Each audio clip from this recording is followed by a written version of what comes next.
87%.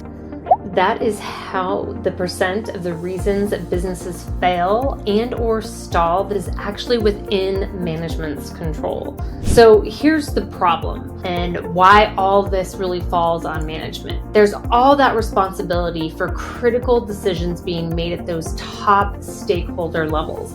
And when we have that many decisions on us, the consequences get higher and higher all the time. In fact, as the average person, not even a decision maker in a business or an owner or a key stakeholder, but just the average person makes over 35,000 decisions a day.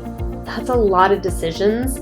And the consequences for those decisions, the stakes are pretty high when we're running an organization or we're responsible for the leadership. So how could we actually build a simple, repeatable process into our business so that we can eliminate most, if not all, of those 87% of reasons that businesses fail and stall? First, we can start by investigating, and then second, identifying, and then implementing. So let's talk about each one of these steps. Investigation is the collection of actual quantifiable data. Quantifiable, qualitative data, both of those are hyper relevant when it comes to making better strategic decisions. We can also do really relevant research.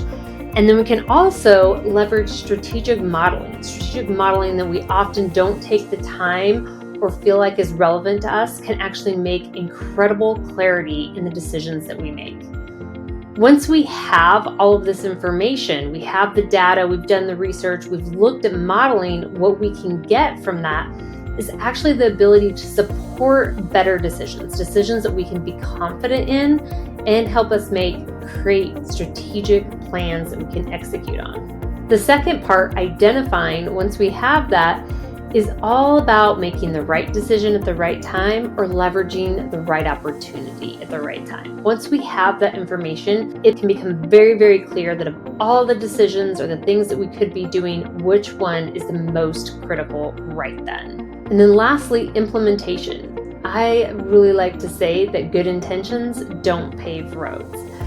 So what we really need is to have objectives, metrics, and deadlines and accountability. How are we going to act on that information, all that data that we have, and that clarity that we got to focus on that singular thing and then hold ourselves to it and build processes and systems into our business?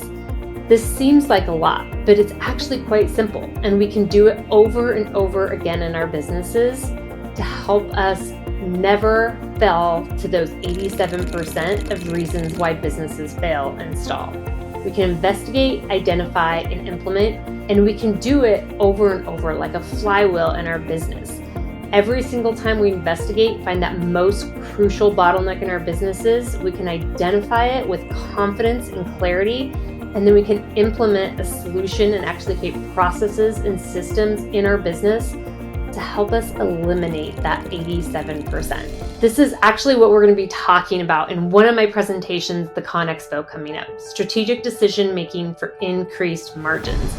How can we really take less time and waste less resources on poor strategic decision making?